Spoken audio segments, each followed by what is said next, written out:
On the day the world froze over, my boyfriend and his childhood sweetheart stole my food and chopped me up. I was reborn a month before the apocalypse. I also awakened a special ability related to space. I built a safe house, cleared out the supermarket inventory, and in the freezing temperatures of -50 degrees Celsius, I enjoyed steaming hot gourmet meals fit for a 5-star hotel. I waited for my ex-boyfriend and his family to come knocking again. 01, my mom's hungry. Do you have any food left? When Jason entered, I was shivering under 2 thin blankets. In the -50-degree weather, he yanked the blankets away and threw me harshly onto the ground. The cold shocked me to my core, and I lay trembling on the ground. Before the apocalypse, he was my boyfriend in name only, someone I had met through a matchmaking session. After the apocalypse, he and his mother, Eleanor, barged into my home, took my food, and feasted at my expense.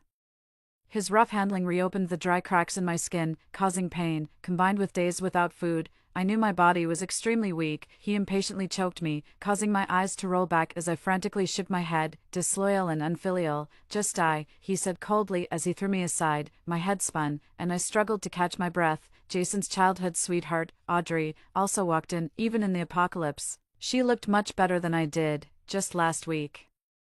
Jason had unilaterally decided to let her in, stealing and handing over the food I had been reluctant to eat. He told Audrey, "Don't be afraid, Audrey, eat more, you've lost weight." Eventually, it escalated to outright robbery. They shamelessly told me, "Audrey is unwell, she needs to eat, can't you see, you're really selfish." It turned out, they had conspired together long ago, planning to clean me out since I had no surviving parents, outnumbered and injured. I stood no chance against the 3 of them, barely clinging to life. Audrey whined, "Brother, I'm also hungry, isn't there even a little bit of food left?" Jason affectionately hugged her and glanced at me quickly, whispering to please her, "If it really comes to it, well." 02, my last memory was of Jason and Audrey charging at me with a kitchen knife and an axe. I struggled with all the survival instinct I had, but 2 against 1 was too much. Blood splattered everywhere, accompanied by intense pain and overwhelming hatred. Tears seemed to form in my dry eyes. If only Mom and Dad could see this, how heartbroken they would be. If only I could start over. The pain was unbearable. As the pain slowly faded, I lost consciousness. When I awoke again, cold sweat soaked my pajamas. As soon as I opened my eyes, I instinctively felt my arms and legs. They were all there, startled. The pain from the dream felt so real that I checked again. Everything was intact. "You've been laid off, but sleeping until noon isn't the solution. Come and have some hot pot." My mom's head peeked through the door gap and then withdrew. "Mom," I sprang from the bed, tears streaming uncontrollably. In my previous life, my parents had died in a subway collapse caused by the cold a week before the apocalypse. It was a bolt from the blue, turning my world dark. Grieving, I became increasingly dependent on my ex-boyfriend, who had stayed by my side. And I had let my guard down around his family, but now, things were different. I had my family back. 03, seeing me crying and wolfing down food, my parents were stunned. I cried and took a big sip of hot chicken soup. "It's so delicious," and I cried as I ate a large piece of marbled beef. "It's so good." After the apocalypse, forget about hot pot. Even a piece of stale bread is a dream food for many. I was eating so frantically that it took me a while to realize my manners had slipped. Wiping my mouth, I explained to my parents, "I just had a nightmare and woke up incredibly hungry. I decided not to bring up the impending apocalypse right now. I'll wait until everything is ready." Dad couldn't help but say, "Ever since you were laid off, your eating and sleeping patterns have been irregular, and I'm worried about your mental state." After sending my parents home, I began to think about my plans. It's 1 month before the apocalypse. In a month, global temperatures will plummet, with my city in the south dropping below -50 degrees Celsius. That's considered mild compared to some northern cities where temperatures will hit over -100 degrees Celsius. The whole world will be buried in heavy snow, with most people freezing or starving to death. I walked into the kitchen, greedily looking at the array of food, and caressed a packet of sauerkraut beef instant noodles like a precious treasure. I need enough space to store food. But how can I find enough space? As I pondered, the noodles disappeared from my hand. Shocked, I picked up a packet of snail noodle soup, and it too disappeared. While in a haze, I seemed to see a vast white space that appeared to exist within my consciousness. I experimented with different items, whether food or appliances, and found I could easily place and retrieve them. Lucky for me, I read a lot of novels. I realized I had awakened a spatial ability that gave me a limitless space where time stood still. My heart couldn't contain its ecstasy. This was a paradise for food lovers. Suppressing my excitement, I sat down at the table and started to review my finances. After graduating, I worked at a major company called BiteHop, scrimping and saving through many years of 996 work schedules, and luckily received a severance package. Selling all my stock options, I had about $5 million in savings.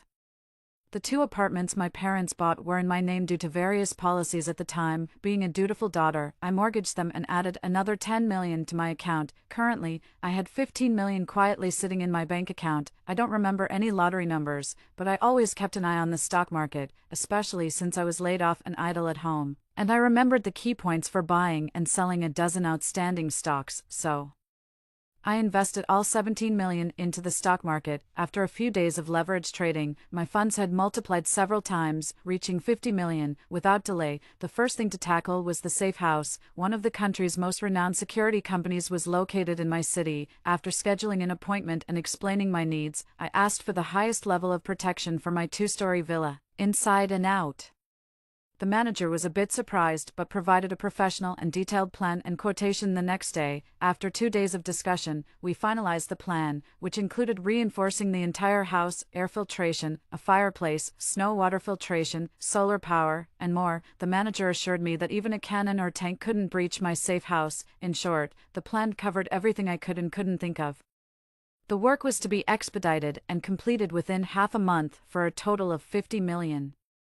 With a 30% down payment of $15 million, the remainder was to be paid within 3 months. After paying, as I left the security company, my mom called. I had to tell her that I was busy job hunting and wouldn't visit them for now, and asked them not to visit me either. I'd see them in half a month. During the renovation of the safe house, I planned to stay in a hotel to avoid arousing my parents' suspicions. The second task was stocking up.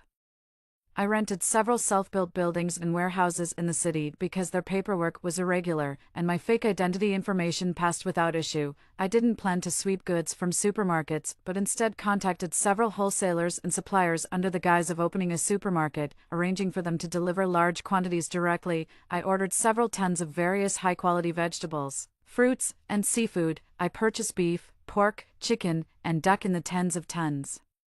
For rice and flour, it's even more, hundreds of tons at a time. Once everything is delivered to my warehouse, I store it batch by batch in a special space where it never expires. After a busy afternoon, I managed to store all the supplies delivered from the wholesale market into that space. Once I meticulously recorded the exact quantities in my notebook, a wave of intense hunger hit me, nearly causing me to collapse. It seems using my special abilities really drains my energy. Unable to drive, I immediately took a taxi to a 5-star hotel buffet and started eating voraciously. As soon as I sat down, other patrons stared in disbelief as a seemingly frail girl piled up her plates high. I didn't care. I kept eating heartily. The food was simply delicious. After indulging for 3 hours, I finally felt somewhat satisfied. I thought about how such delicious meals won't be available after the apocalypse. With this in mind, I enjoyed pistachios and strawberry ice cream while searching online for the phone numbers of the 6 best 5-star hotels in the city. I excluded any that just looked fancy but didn't serve tasty food. I called each one, arranging for them to deliver 200 banquet tables for 3 continuous days, pretending it was for my wedding, a grand feast for relatives and friends. After paying the hotel deposits, I felt hungry again and grabbed 3 freshly cooked steaks.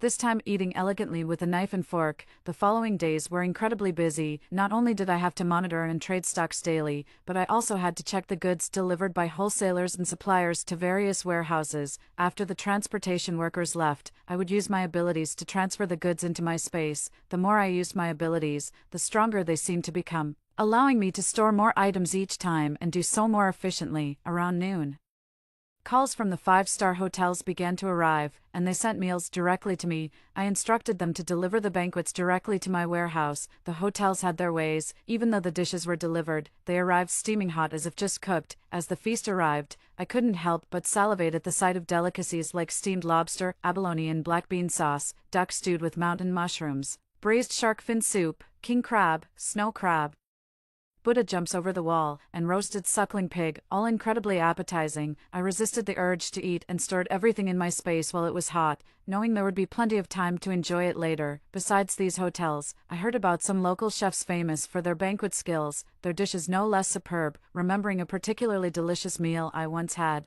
I decided to arrange for them to deliver banquets as well, just as I was about to look up their numbers. A call came in. Seeing the name on my phone screen, anger surged uncontrollably, and I had the urge to crush my phone. At this time, before experiencing the trauma of my parents' accident, Jason was just a regular matchmaking candidate. He was average in most ways, his only notable traits being his good looks and the committee auntie's comment about his honesty. His conversations were typical. Have you eaten? Have you finished work? What are you doing?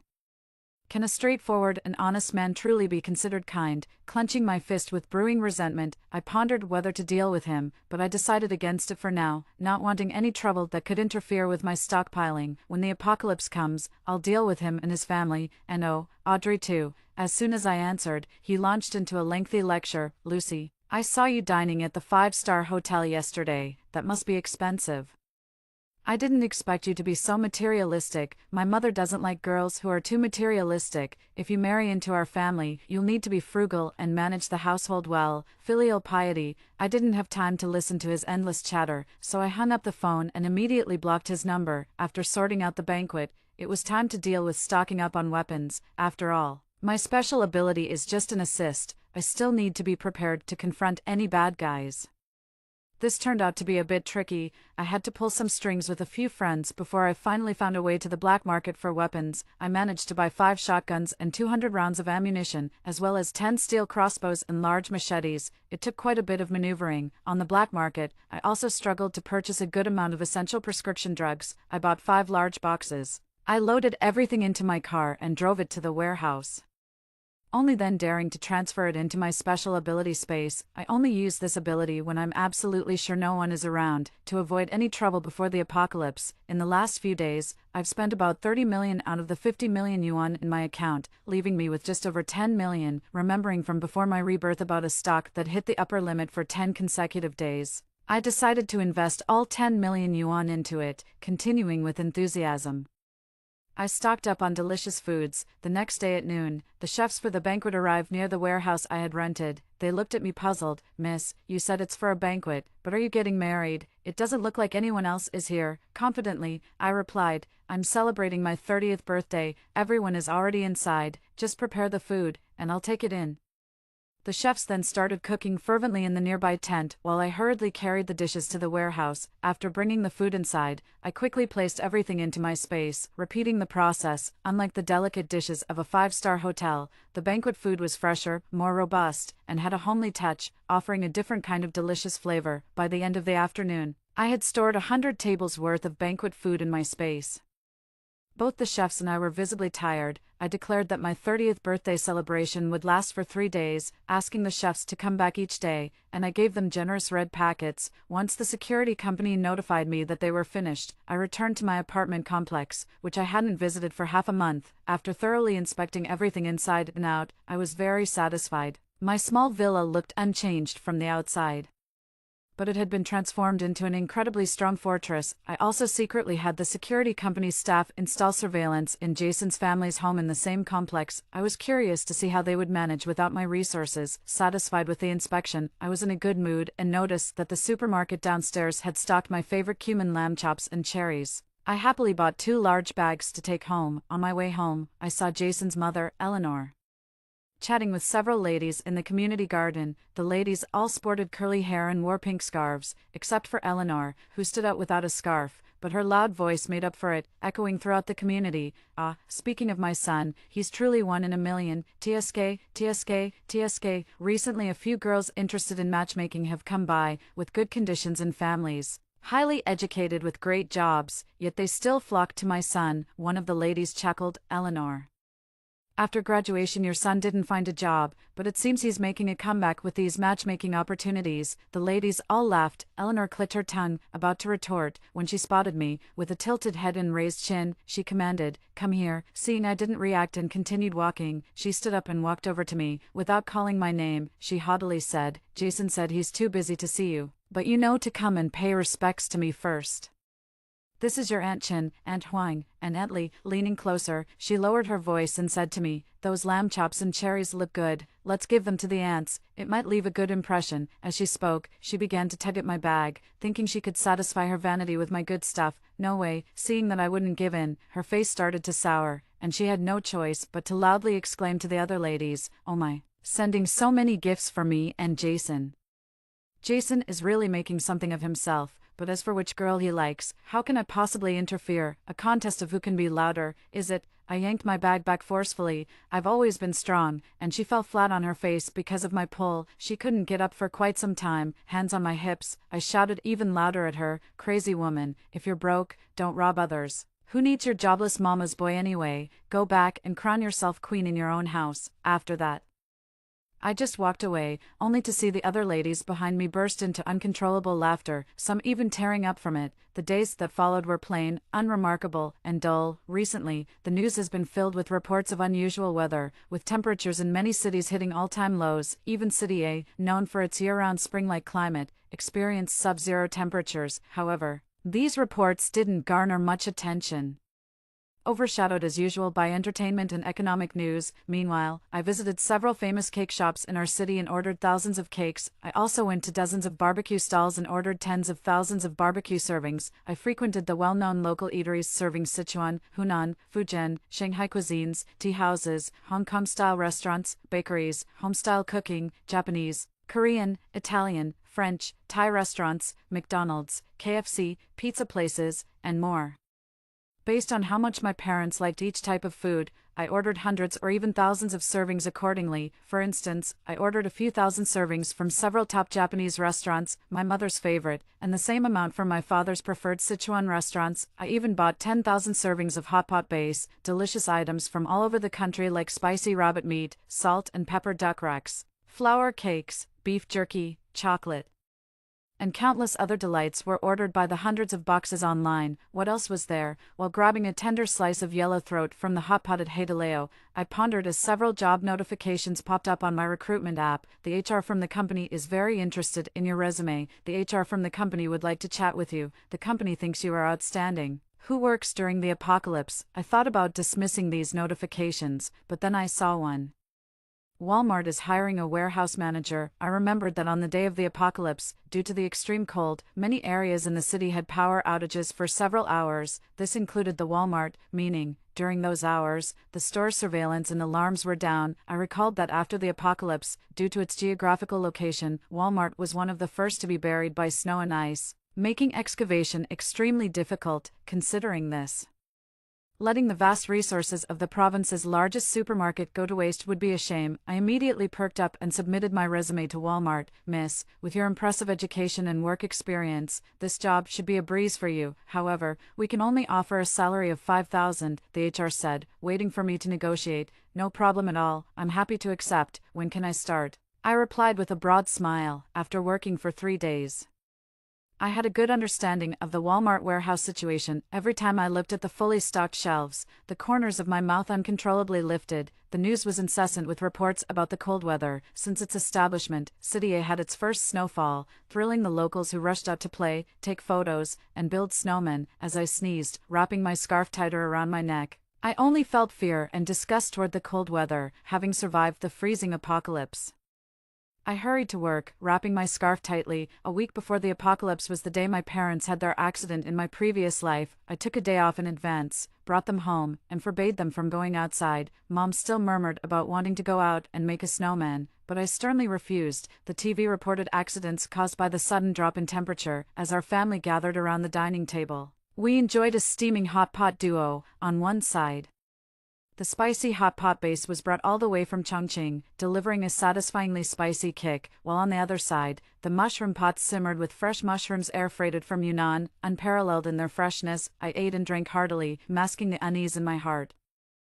If we could just get through today, my parents would be fine, right? Just as the TV broadcasted news about a subway collapse, there came a rapid knocking at the door. Glancing at the door's security camera, it was indeed him, the designated deliverer of thrills in this light-hearted narrative. Here he was again, setting himself up for embarrassment. Upon closer inspection, this time Jason was backed by several middle-aged men with a tough demeanor. His face was bruised and scarred, and his mouth was bleeding. I activated the doorbell's intercom. "What's up?" Jason immediately leaned into the intercom, pleading, "Lucy, help me." A burly man behind him swatted him aside and spoke gruffly into the intercom. "You're Jason's girlfriend, right? Jason owes us $2 million. He said you're rich, so you can pay for him." I replied instantly, "I'm not his girlfriend, and I don't have any money. Goodbye." I was about to hang up the intercom, Jason struggled free and desperately pressed against the intercom. Lucy, Lucy, I know it sounds crazy, but the apocalypse is coming. I also know about your $5 million in savings. Believe me, just open the door, I'll explain everything. In our previous life, Jason and I were just people who had met through a matchmaking arrangement. He couldn't possibly have known about my finances. The only explanation was that he too had been reborn. Perfect. The reborn Jason was exactly the one I wanted to get back at. I put on a down jacket, wrapped myself in a thick scarf, and slowly opened the door, blocking Jason from entering. Let's talk outside, Jason pleaded with the tough-looking men to give us a moment to talk, then pulled me aside and whispered, Lucy, I know it's hard to believe, but I've been reborn. In our last life, we were together, and in 5 days, the temperature will drop below -50°C. And the apocalypse will arrive, I scoffed, my hands in my pockets. You say you've been reborn, so how did we die? Without hesitation, Jason said, we were dependent on each other, very close. I always let you eat first, but we still didn't have enough food. But don't worry, I've stockpiled lots of instant noodles and canned food this time. It's just, he glanced back awkwardly, I took out a high-interest loan from John to buy these supplies, promising to pay back in 2 weeks. I didn't expect these lenders, claiming financial strains because of the approaching new year, to demand repayment early. I only borrowed $400,000, but with compound interest, it ballooned to $2 million. Could you really expect these ruthless loan sharks to play by the rules? Lucy, help me. You have the money, I have the information, otherwise, these people will kill me. I laughed and said, all this talk about rebirth and apocalypse, it's just too far-fetched. I don't believe it. Then, I told the leader, John, he's making all this up. I don't know him well, and I'm not dealing with his debts. At that moment, my parents also came out and said bluntly, we don't know him. Close the door. Ignoring Jason's desperate pleas, we shut the door. Through the camera, I saw Jason, terrified and in tears, kneeling down as John kicked him away, and the others began to mercilessly beat him, just as my parents were about to ask me something. A commotion erupted in the neighborhood. We curiously walked to the window and saw a crowd gathered in the activity area. Our phones were buzzing nonstop. As I checked mine, the neighborhood WeChat group was buzzing with activity as well. Everyone was eagerly sharing gossip through texts, pictures, and videos. Eleanor was bragging to a few women in the neighborhood activity area about how glorious her life was when she was an official's wife, back when Jason's father was still alive 10 years ago. However, 2 WeChat users named Ordinary Life and Prosperous Bloom were simultaneously spilling the secrets about Jason's father in the group. It turned out that when Jason's father was young and had just become a director, he started exploiting his modest powers to engage in rampant corruption, even going so far as to embezzle money meant for other people's medical expenses. When the corruption was exposed, Jason's father was stabbed to death on the street by enraged victims' families. After this, not only did Eleanor and her son Jason receive no compensation, but their property was also confiscated because it was acquired illegally. They were used to lavish spending and being flattered by everyone around them. With their bad reputation, once the scandal broke, it was like a tree falling and scattering. The monkeys, relatives and friends turned their backs on them. Their lives fell from heaven to hell in an instant. As a housewife, Eleanor had no means to earn a living and could only survive on meager savings. Jason had developed an arrogant attitude. He didn't finish college and couldn't find a job due to his personality and lack of skills. He often said, what are these people? Are they even worthy of my time at work? What status do I hold to do such jobs? The two were living off their diminishing resources, making their lives increasingly difficult. Out of necessity, after selling their home in the neighborhood, they rented it back at a high price for the sake of keeping up appearances. At that moment, Eleanor was boasting, back in the day, even the city mayor wasn't worthy of serving my family. It's almost New Year, he should be coming to my house to give gifts. Just then, a bruised and beaten Jason was thrown in front of her. Neighbors immediately gathered around to watch the drama unfold, and someone quickly shared the scene in the neighborhood group. Eleanor shrieked, how dare you hit someone in a lawful society? I'm calling the police. John pointed at Jason and said, your son owes us $2 million. It's only right to repay debts. Eleanor trembled as she took out her phone to call the police, but John smashed it with a stick, shattering it instantly. Calling the police was futile anyway, as extreme weather had severely limited police resources. Economic disputes like this were unlikely to prompt police intervention at such times. This realization terrified Eleanor even more, but she still tried to maintain her dignity, shrieking, my late husband was. She was cut off mid-sentence by an impatient thug who slapped her from her seat to the ground. Jason, crying, knelt down and pleaded, then hit me instead. Don't hit my mom. Neighbors, having heard of this family's deeds, had little sympathy for the mother and son. broadcasting the event live in the group while commenting that they deserved it and it was karma. After being severely beaten, Eleanor withdrew her last savings, about $200,000, which of course was far from enough to cover the debt. Loan sharks took whatever they could from Jason's home, including dozens of boxes of instant noodles and canned food, before cursively leaving with a parting shot, "This is just the interest. We'll come back for the rest tomorrow." Eleanor, holding her knees, sobbed uncontrollably, ignoring Jason beside her. Meanwhile, I savored another big bowl of mushroom soup with rice as I followed the gossip. The next day, anticipating a slight warm-up, I contacted a moving company to bring my parents' belongings over for an extended New Year stay. Storing luggage and furniture in my special storage space was done in an instant, but I didn't want anyone to know before the apocalypse. The following day, I also went to the market to buy various vegetable seeds, nutritious soil, fertilizers, gardening tools, 6 pheasants, and 6 grass carp. I even ran to dozens of pharmacies across the city, buying up as much medicine as I could. After all, stored in my special space, there's no expiration date to worry about. I also stockpiled several thousand tons of drinking water, considering the importance of mental nourishment.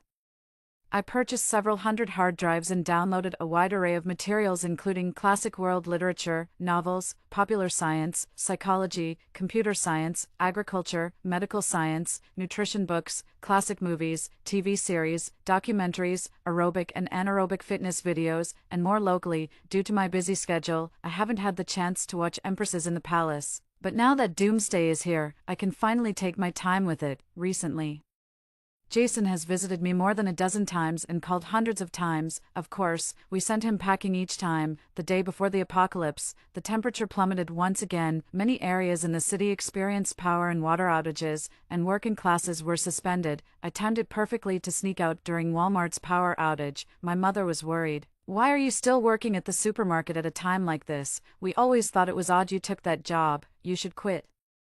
I reassured her, "It's just a power and water outage. I'll clock in and come right back." I drove skillfully to Walmart and parked at the entrance. After making sure all surveillance was down, I used the employee backup key to open the warehouse and strolled in confidently. What greeted me was a massive warehouse claimed to be the largest in the province, capable of supplying millions of people in the city. I headed to the food section, and with a gentle effort from both hands, crates of supplies from 2 10-meter-high shelves were instantly transferred into my space. I casually strolled through the supermarket, using my special abilities with both hands. Although using my abilities was quick, the supermarket was simply too large. Just wandering around took almost an hour. Besides the vast amounts of food, I also gladly took cold-weather clothing, snowmobiles, gym equipment, essentially anything that seemed useful. When it was about time to leave, I had nearly emptied the supermarket. Exhausted, I dragged myself back to the car and floored the accelerator. As I drove away, I heard a thunderous noise behind me. The blizzard and cold had caused the ground to collapse. The area around Walmart would soon be buried under snow and ice. I sped up to 150 kilometers per hour and safely made it back to my neighborhood. As I parked, I saw Jason and Audrey, hand in hand just like before the apocalypse, appearing in the neighborhood with several bags of luggage. Audrey was pouting. "Didn't you say we were staying in a villa? How am I supposed to live in just one room?" Indeed, Jason and his family had planned to stay in my small villa. Jason awkwardly looked away, and then a loud, brash voice thundered from behind me. "Yo, Audrey's here." Eleanor, limping from an injury a few days ago, walked past me as if I were invisible. She warmly took Audrey's hand. "Audrey, I heard your rented place lost power. Auntie has been looking forward to you staying with us. Our families have been friends forever. Jason's dad always liked you. If you ask me, you are the daughter-in-law of my dreams." She looked at me smugly as she spoke, then she loudly exclaimed, "Not like those other women he meets outside." Indeed, Audrey and Jason's families were old friends, from what I knew before I was reborn. Not long after Jason's father was killed in the street, Audrey's father was jailed for corruption. I couldn't be bothered with these crazy relatives. Having overused my abilities, I was both hungry and tired and just wanted to go home, but Jason, seeing me, hurried over and grabbed my hand. "Lucy," I shook him off impatiently. "Get your dirty hands off me." Jason cautiously put his hands in his pockets. "Lucy, in our past lives, we were boyfriend and girlfriend. It's okay if you don't remember. I know you like me now. How about the 3 of us move into your place?" I was speechless and instead laughed. "Why should you move into my place?" Jason looked behind, smirked confidently, and said, "Don't be jealous of Audrey. I only see her as a sister. My mom might be tough on the outside, but she's soft on the inside. You'll like her once you get to know her." I couldn't listen anymore and just wanted to leave, but Jason kept pulling at me. "Audrey wants to have a French dinner. Please treat us. You know, all my money's been taken by loan sharks. We're all family now." I was about to curse at him when my parents rushed out of the house. Pointing at Jason's family, they said firmly, "Stop bothering our daughter, or don't blame us for being rude." I was touched and patted my parents, saying, "It's okay, let's go home." As we turned to head home, we could still hear Eleanor cursing loudly behind us. "I never liked your family to begin with," the current bureau chief once told me. "Sister-in-law, I'll always be at your service." Some of the neighborhood aunties, just back from the supermarket, watched for a while and couldn't help but laugh. Thinking about moving in with the whole family just after a matchmaking session is really something. They're just boasting again. That man has been dead on the street for many years now. Right after we got home, Eleanor's antics were recorded by a neighbor and turned into a meme, which made her curse furiously in the group chat. This added a touch of joy to the cold weather. That night, I was awoken by the cold. I dreamed that I was back before my rebirth, cold, hungry, and on the brink of death. I woke up abruptly. Despite being under 3 layers of blankets, I could still feel the cold seeping through, chilling my organs as if they were freezing. Having survived the icy apocalypse, I had a greater fear of extreme cold than most. I checked my phone and found that the temperature had plummeted by 30 degrees Celsius to minus 30 degrees overnight. Many people were awoken by the cold. My teeth chattering, both from cold and fear, I hurriedly turned on the heating for the whole house. As the temperature inside gradually increased, I felt waves of warmth enveloping my body, soothing the chilling fear. For someone who had endured months of bitter cold during the ice apocalypse, nothing could bring more happiness than warmth. In this warmth, sleepiness overcame me again, and I drifted off contentedly. "Baby, stop sleeping." Everyone's saying the temperature has dropped to minus 50 degrees Celsius. My parents woke me up early in the morning. I pulled aside the curtain to see heavy snow outside, piling up several meters high. "How did you think to install underfloor heating? What's going on?" they asked. Because City A is a southern city where winter temperatures hardly drop below 10 degrees, normally people just install air conditioning with heating. I sat them down and seriously told them about rebirth and the apocalypse. My parents were shocked. After they had somewhat digested the information, I showed them my space manipulating abilities, which amazed them even more. But after understanding everything, my mom felt much relieved, seeing all the food in the kitchen. "I was worried we could only last a few weeks. With your ability, I really feel much more at ease." I nodded. "Plus the supplies we got from Walmart. Our family of 3 can eat freely for many generations." My parents showed a relieved expression. After a while, my dad added, "We must keep this a secret from outsiders. It could bring trouble." I nodded vigorously. Before my rebirth, it was these neighbors who stole my food, especially Jason and Eleanor. "We must be very careful this time."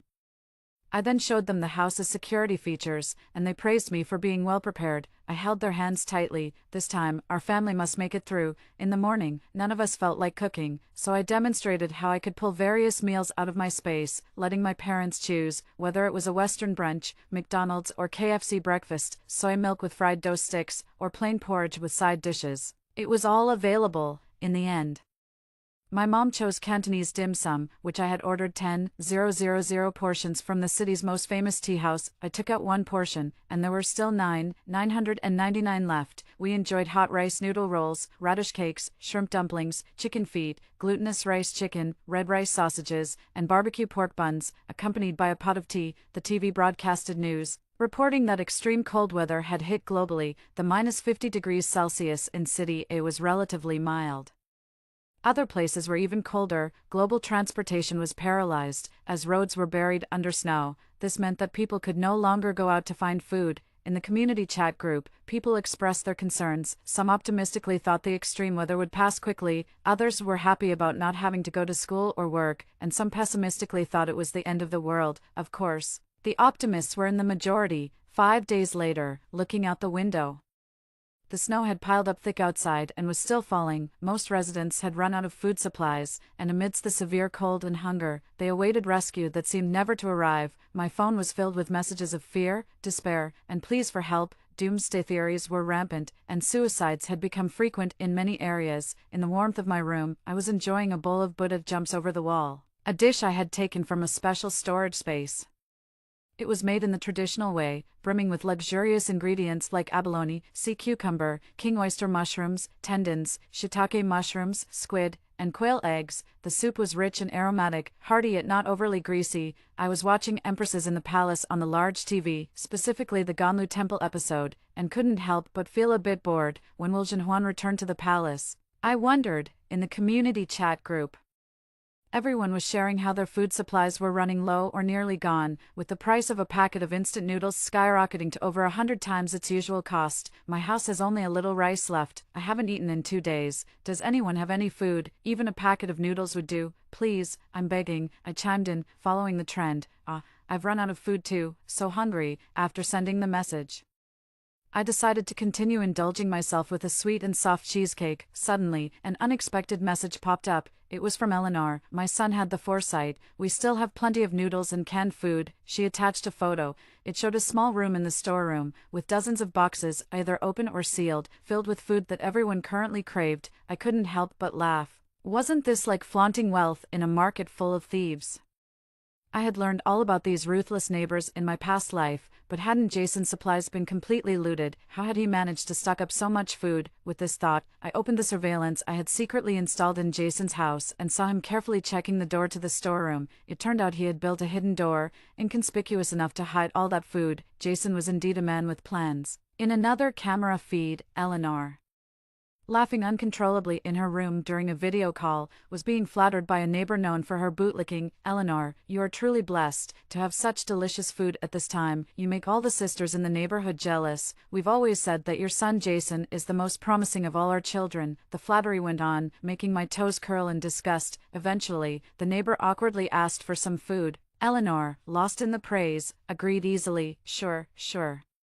Come over later and pick it up. Suddenly, Jason burst out angrily, startling Eleanor into a frozen smile. Jason grabbed the phone and smashed it on the ground, shouting at Eleanor, "How many times have I told you not to talk about our supplies outside? You boasting in the group chat is insane." Stunned, Eleanor took a moment to realize what was happening before bursting into tears. "My son, how can you speak to your mother like this? Since your father left, I've had no one to talk to.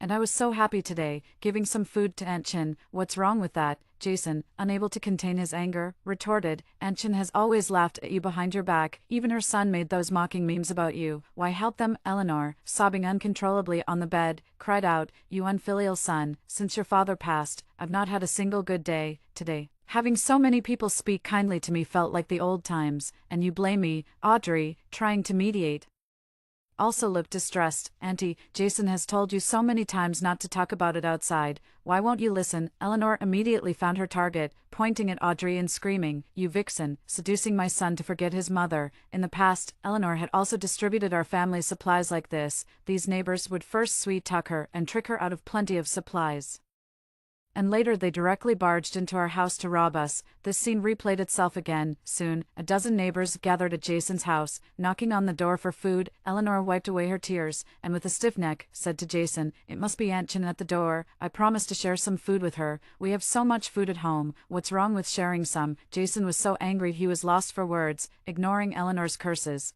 he left the room and locked her inside.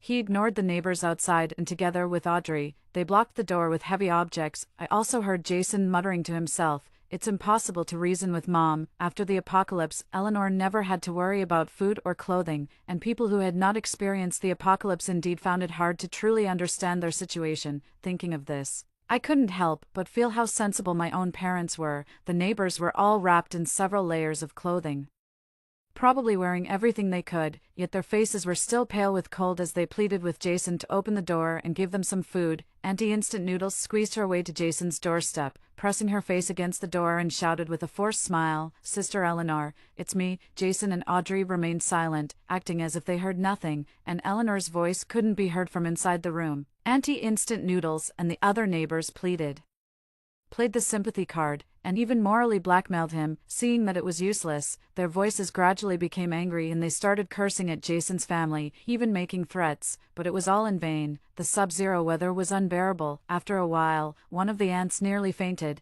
and the others were clearly running out of energy, so they dispersed. I was woken up in the early morning by noise that seemed to be coming from Building 18, where Jason lived, rubbing my sleepy eyes.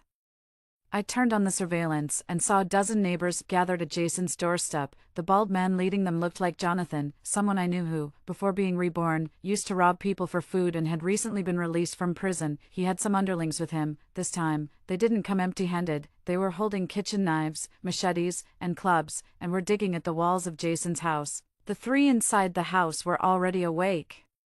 Jason and Audrey quickly armed themselves with machetes and clubs, apparently prepared beforehand. Eleanor, terrified, crouched in a corner too afraid to speak. With a loud bang, a large hole was made in the wall of Jason's house. Jonathan signaled, and immediately one of his underlings pushed a young man to crawl through first. He had barely made it halfway when he let out a hysterical scream. Jason had boiled a pot of hot oil and poured it over the intruder. Watching this, my face turned pale.